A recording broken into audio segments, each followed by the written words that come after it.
અને વાત હવે અન્ય સમાચારોની। વડોદરાની સાવલી બેઠકના પૂર્વ ધારાસભ્ય ખુમાણસિંહ ચૌહાણ કોંગ્રેસમાં જોડાઈ ગયા છે।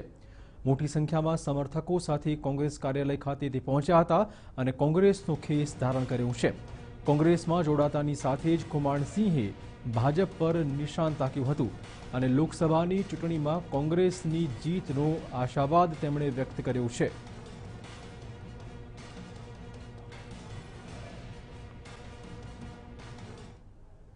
भाइयों बहनों ने पत्रकार मित्रों,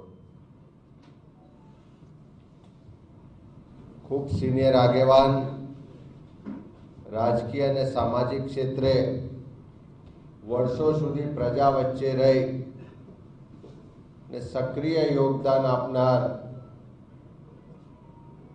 एवा आदरणीय खुमानसिंहभाई आज कांग्रेस में पुनः प्रवेश मेळवी रह्या छे, त्यारे प्रदेश कांग्रेस समिति तरफथी खुमानसिंहभाई ने एमनी साथे जोड़ायेला सौ वरिष्ठ आगेवानोने आवकार्યું। सावली विधानसभा मत विस्तार वडोदरा जिल्लो ने समग्र गुजरात में वर्षों सुधी राजकीय रीते सक्रिय योगदान आपी ने प्रजाना प्रश्नों माटे सतत लड़त लड़ता 4 वखत सुधी विधानसभा में सक्रिय प्रतिनिधित्व करी ने सामान्य गरीब माणसनी जे पण समस्याओं होय, जे पण प्रश्नो होय एना माटे सतत झझूमता खुमानसिंहभाई ने आखा गुजरातना लोको खूब नजीकथी सारी रीते ओळखे छे। गत विधानसभानी चूंटणीमां पक्षथी नाराज थई अने पक्षथी दूर थया हता, पण त्यार पछी सतत फरी पाછી પોતાની ભૂલનો સ્વીકાર કરીને કોંગ્રેસ પક્ષમાં સક્રિય થવાની એમની જે લાગણી હતી અને એમાં અહીંયા ઉપસ્થિત કોંગ્રેસ પક્ષના પણ વરિષ્ઠ જે આગેવાનો અને કાર્યકરો છે એમની પણ લાગણી હતી કે ખુમાનસિંહભાઈ ફરી કોંગ્રેસ પક્ષમાં સામેલ થાય અને સક્રિય રીતે કામ કરી ને કોંગ્રેસ પક્ષને વડોદરા કોંગ્રેસ માટે સારા સમાચાર છે। વડોદરાની સાવલી બેઠકના પૂર્વ ધારાસભ્ય ખુમાનસિંહ ચૌહાણ છે, તેઓ આજે ફરીથી કોંગ્રેસમાં જોડાયા છે। મોટી સંખ્યામાં કાર્યકર્તાઓ સાથે આજે તેઓ કોંગ્રેસમાં જોડાયા છે। આપણે ખુમાનસિંહ ચૌહાણ છે તેમની સાથે વાત કરીશું। ખુમાનસિંહ કોંગ્રેસમાં હતા, 2017માં કોંગ્રેસમાંથી છૂટા પડ્યા, ફરી પાછું શા માટે કોંગ્રેસમાં જોડાવું પડ્યું? હું સતત ગુજરાતની વિધાનસભામાં 90થી ધારાસભ્ય તરીકે સતત 3 વખત ચૂંટાયો।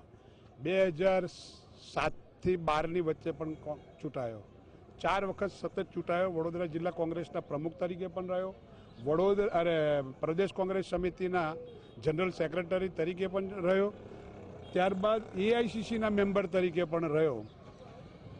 કોંગ્રેસના ચડ ઉતાર આવ્યા, તેમ છતાંય વડોદરા જિલ્લામાં અને સાવલી તાલુકાની અંદર કોંગ્રેસને મજબૂત કરવા માટે રાત દિવસ એક કર્યા। કોણ જાણે કેમ એવા સંજોગો ઊભા થયા કે થોડો મને અન્યાય થયો હોય એવું મને પોતાને લાગ્યું અને પરિણામે મારે કોંગ્રેસ છોડવી પડી।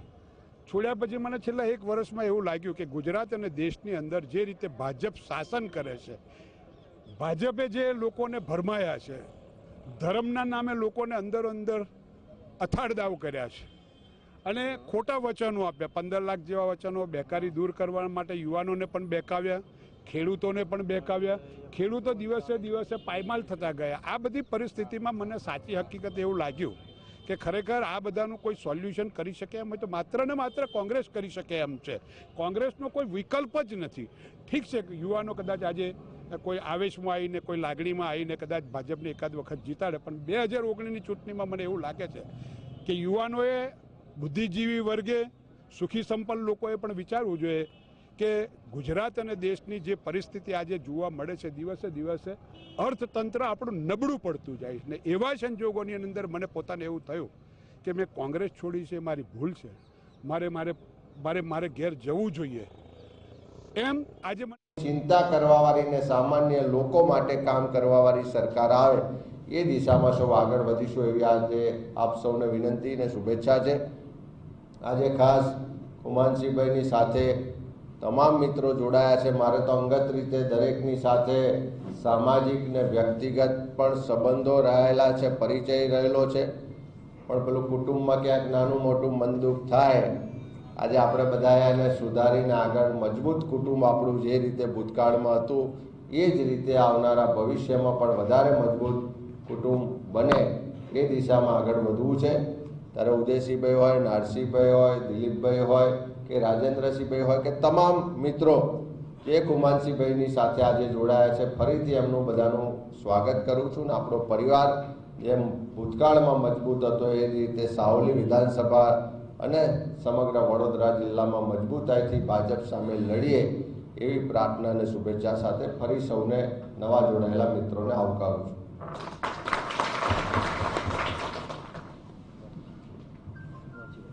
મહત્વપૂર્ણ છે કે સાવલી બેઠક પર ખુમાણસિંહ ચૌહાણ 4 વખત કોંગ્રેસના ધારાસભ્ય રહી ચૂક્યા છે, પરંતુ 2017માં કોંગ્રેસમાંથી ટિકિટ ન મળતા તેમણે કોંગ્રેસ છોડ્યું હતું અને એનસીપીમાં જોડાયા હતા અને ઇલેક્શન પર તે લડ્યા હતા. ફરી પાછા તે કોંગ્રેસમાં આજે ભળી ગયા છે.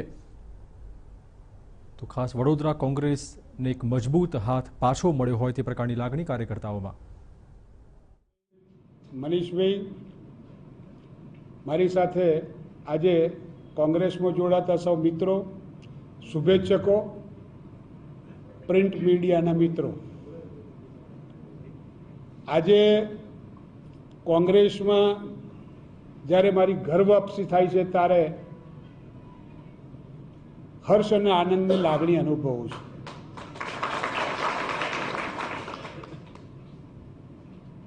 બે 2017ની ચૂંટણીમાં થોડુંક મન દુઃખ થયું. પરિણામે છાતી પર પથ્થર રાખીને કોંગ્રેસ છોડવી પડી. વર્ષો સુધી ભાજપની સામે વિધાનસભા, તાલુકા પંચાયત, સહકારી માળખાની ચૂંટણીઓ હોય તો ઝઝૂમ્યો છે. ભાજપના કોઈ કાવા દાવાની અંદર, ભાજપની કોઈ લાલચમાં આવ્યા વગર જિલ્લામાં, તાલુકામાં કોંગ્રેસ કેમ મજબૂત બને, પ્રદેશ કોંગ્રેસ તરફથી જનરલ સેક્રેટરીનું પદ પણ મેળવેલું, જિલ્લા કોંગ્રેસ પ્રમુખ તરીકે પણ હતો, એઆઈસીસીના મેમ્બર તરીકે હતો, 90 થી 95માં સંસદીય સચિવ પણ હતો.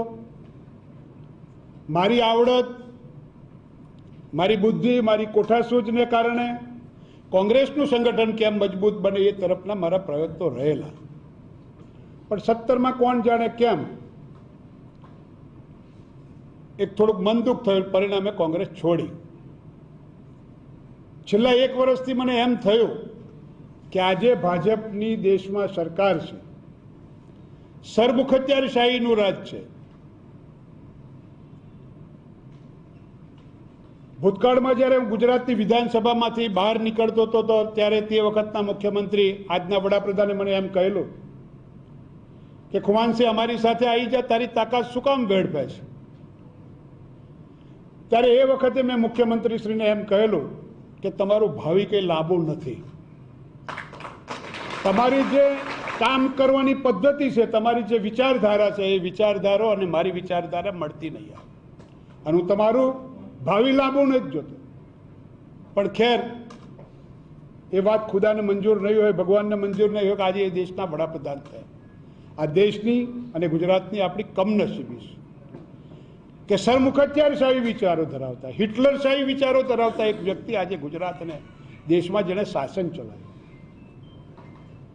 શાસન એવી રીતે ચલાવ્યું કે આજના યુવાન વર્ગને કોંગ્રેસે વર્ષો સુધી શાસન કર્યું. અને એ શાસન દરમિયાન કોંગ્રેસની નાની મોટી ભૂલો હોય, એ ભૂલોને હિટલરશાહી જેવી વ્યક્તિએ, આરએસએસવાદી હોય, વીએચપી હોય, એવા લોકોએ આ યુવાનોને ભડકાયા અને પરિણામે અનેક લાલચોની અંદર આ દેશનો અને ગુજરાતનો યુવાન ફસાયો. પરિણામે ભાજપની સરકાર બની. પ્રમુખ સાહેબે કહ્યું એમ કે છેલ્લા 4.5 વર્ષથી આજે ગુજરાતમાં જે રીતે ભાજપનું શાસન ચાલી રહ્યું છે, દિલ્હીમાં સંવિધાનોને તોડવામાં આવે છે. જે સરકારની એજન્સીઓ છે, એ એજન્સીઓનો એવો ઉપયોગ કરવામાં આવે છે કે આ લોકશાહી ખતરામાં છે. છેલ્લા 1 વર્ષની અંદર સુપ્રીમ કોર્ટ હોય, આરબીઆઈ જેવી સંસ્થાઓ હોય, સ્વાયત્ત સંસ્થાઓ જ્યારે કહેવાય, એવી સંસ્થાઓનો દુરુપયોગ કરીને, એવી સંસ્થાઓના હાથા બનાવીને સંવિધાનને તોડવાનો પ્રયત્ન થઈ રહ્યો છે, ત્યારે મારા જેવા એક અદના કોંગ્રેસના કાર્યકર હોય, એક એવા ગામડામાંથી, એવા કુટુંબમાં, એવા સમાજની અંદર જન્મ લઈને રાજનીતિમાં આવ્યો હોય અને મને આવી બધી કંઈકની કંઈક લોકશાહી ખતરામાં જતી હોય એવા સંકેતો મને જાણવા મળતા હોય, સાંભળવા મળતા હોય ને એવી પ્રવૃત્તિઓ જ્યારે હું જોઉં ત્યારે મને એમ થયું કે મેં ખોટી કોંગ્રેસ છોડી. ત્યારે આજે કોંગ્રેસમાં પુનઃ પ્રવેશ કરું છું, આનંદની લાગણી અનુભવું છું. અને આપણે બધા મિત્રો આજ એક એવો સમય આવીને ઊભો છે કે આપણે બધા આ દેશના સંવિધાનને બચાવવો હોય, લોકશાહીને બચાવવો હોય તો કોંગ્રેસ સિવાય કોઈ વિકલ્પ નહીં. અને એ વાત હું સારી રીતે મારા દિલમાં પચાવી જાણ્યો છું, મારા વિચારોમાં વણી જોયા છે. ત્યારે આજે ફરીથી કોંગ્રેસમાં પ્રવેશ મેળવીને માનનીય પ્રમુખશ્રીએ મારામાં જે વિશ્વાસ મૂક્યો છે, ત્યારે પ્રદેશ કોંગ્રેસ સમિતિના પ્રમુખશ્રી અને પદાધિકારીઓનો દિલના અંતઃકરણપૂર્વક આભાર માનીને વિરમું છું. જય હિન્દ, જય ભારત.